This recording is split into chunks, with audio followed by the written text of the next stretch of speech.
Imagine an entire landscape of death. Not a battlefield littered with the fallen, but a deliberate forest of human bodies. In 1462, the Ottoman Sultan Mehmed II, the man who conquered Constantinople, marched the greatest army in the known world toward Wallachia. He expected war. He expected resistance.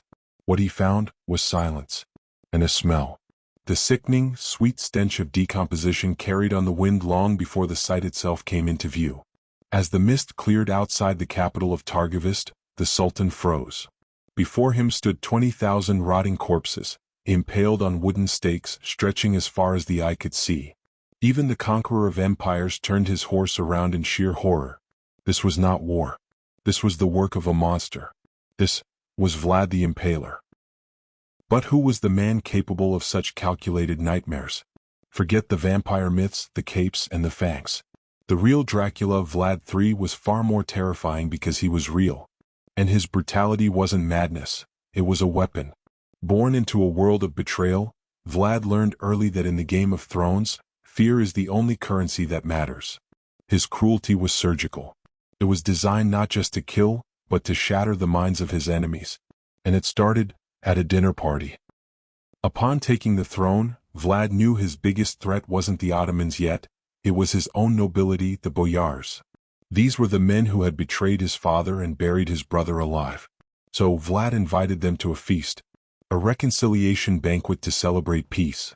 Wine flowed, music played, and the nobles ate, unaware that this was their last meal. At a signal, the doors were barred. The music stopped, and the slaughter began. Vlad didn't just kill them. He marched the survivors, hundreds of aristocrats and their families, north, forcing them to work until their clothes fell off their backs and they died of exhaustion building his fortress. But for the ringleaders, a special fate awaited. Impalement. A slow, agonizing death where a greased wooden stake was driven through the body, avoiding vital organs to prolong the suffering for days. Their twitching bodies were left on display, a grim billboard for anyone who dared to question Vlad's authority. This psychological warfare extended to diplomacy. When Ottoman envoys arrived at his court, they refused to remove their turbans, citing religious custom. Vlad, with a cold smirk, commended their devotion. "I shall help you strengthen it," he said. He then ordered his guards to nail the turbans to their skulls. The envoys were sent back to the Sultan with the bloody headgear permanently attached, a grotesque message that Wallachia bowed to no one. But Vlad's true origin of darkness began in his childhood.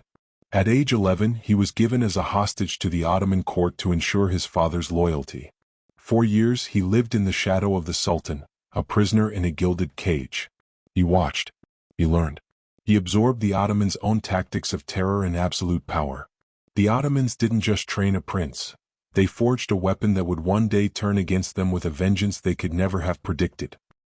In 1462, the inevitable happened. Mehmed II launched a massive invasion to crush this rebellious vassal. Vlad, vastly outnumbered, knew he couldn't win a direct battle. So he chose a different path, total war. He burned his own villages, poisoned the wells, and destroyed all crops. The Ottoman army marched into a wasteland. No food. No water. Only the scorching sun and the lurking fear of Vlad's shadows. Then came the night attack. In a move of suicidal bravery, Vlad led a small elite force into the heart of the Ottoman camp under the cover of darkness. Their target? The Sultan himself. Chaos erupted. Tents were slashed, torches thrown, men slaughtered in their sleep. Vlad carved a path toward the Sultan's tent, desperate to cut off the head of the snake. He missed Mehmed by mere yards, mistaking the Grand Vizier's tent for the Sultan's. Though the assassination failed, the psychological blow was struck. The Ottomans realized they were not safe even in their own beds. And finally, the Forest of the Dead. It wasn't just a massacre, it was a masterpiece of terror. Vlad understood that an army runs on morale as much as food. By displaying 20,000 impaled bodies, Ottoman prisoners, criminals, traitors, he created a psychological wall that no sword could breach. The sight broke the spirit of the Ottoman army. They had conquered cities, but they could not conquer this nightmare. They turned back, leaving Vlad the victor of a war he should have lost. Vlad's end, however, was as violent as his life. Betrayed by his own people and outnumbered, he died in battle in 1476. His head was severed, preserved in honey, and sent to Constantinople as proof that the monster was finally dead. But was he? His body was never found.